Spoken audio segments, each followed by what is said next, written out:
Today's AskReddit post. From a hygiene perspective, how gross do you think medieval sex was? Oh boy, this is gonna be a good one. Let's get started. Not gross enough to keep people from ducking cause here we all are. Probably wasn't so bad if it was all you've ever known. Kind of how bugs don't really seem to bother people that grew up in jungles. They washed a lot more than people think. They associated bad smells with disease. So if you were stinky, people wanted the hell away from you. Miasma, need your inhaler or something. Eating ass was probably a test of bravery. Doesn't matter. Still ate. Starving peasant. FFS. The medieval world was a place of big contrasts when it came to intercourse. Sometimes and in some places, people were open-minded about intercourse and intercausality, while at other times it was a topic and practice that was shunned or even made illegal. People also bathed. It is a myth that people were constantly dirtied. Granted, our habits differ widely today, but cleanliness still existed. Many texts from the Middle Ages talk about intercourse and how to do it better. These would be written for men and include details on methods and products to improve your intercordial ability. Think of medieval versions of Viagra. There is even an encyclopedia of pleasure, which dates from the 10th century, giving advice that is salacious to say the least. Source: medieval historian. Edit: sex wasn't all bad. To quote: there is no greater human pleasure than that of intercordial intercourse. Nasir al-Din Tusi, Middle Eastern philosopher. Regardless of how clean they were, infections and intercourseally transmitted diseases were brutal, and they didn't have many effective remedies. Urinary tract infections, yeast infections, these were not easily dealt with, not to mention the dangers of pregnancy. And once syphilis started spreading widely, it was really a living nightmare for massive portions of the population. This is why prostitution was a short-time job.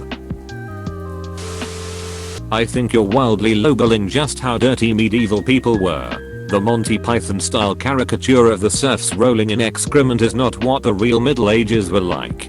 People took baths. They made their own soap from rendered fat and ashes from cooking fires. If you were poor, you might have bathed at a public bathhouse instead of at home.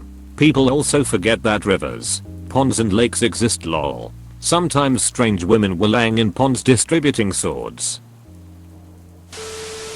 Probably not that much more gross. Without high sugar processed diets of today, oral hygiene might not be as bad as you think. Beau is harder to manage without antiperspirant, but you can tolerate more if you're socialized to it.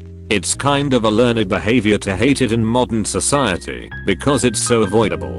Humans are animals that like to groom themselves. People didn't just go around with mud butt. I imagine there were herbal things available to at least reduce BO, if not the actual perspiration. Maybe starch or something could have been used too.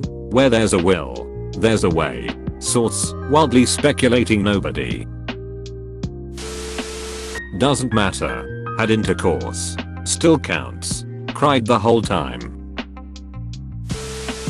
Paging r/ask historians. Medieval washing was not most commonly by baths or showers. They did exactly what we might do if we were camping or away from showers a while. They used a hand cloth and bowl and washed face, pits and bits. When it comes to hygiene, it's really only the crevices of the body that get stinky. No one's walking around with stinky shins. They also used perfumes/dried flowers. I think about this whenever I watch old west cowboy movies. How like everybody stank like Beau because there wasn't air conditioning and everybody had wool clothes and nobody brushed their teeth and dudes would wear the same pants for a month before getting to wash them. And how people just poop in holes right outside saloons and such. Tombstone probably smelled duckin' atrocious. Wool actually doesn't get as stinky as synthetics. It's one of the reasons why merino wool is so popular amongst hikers, and jeans are even nowadays recommended to be washed as seldom as possible. It definitely smelled like a turtle tank when Ugglas started bumping. I had a turtle and turtle tank growing up, and that was the most horrendous ducking smell, as I now remember.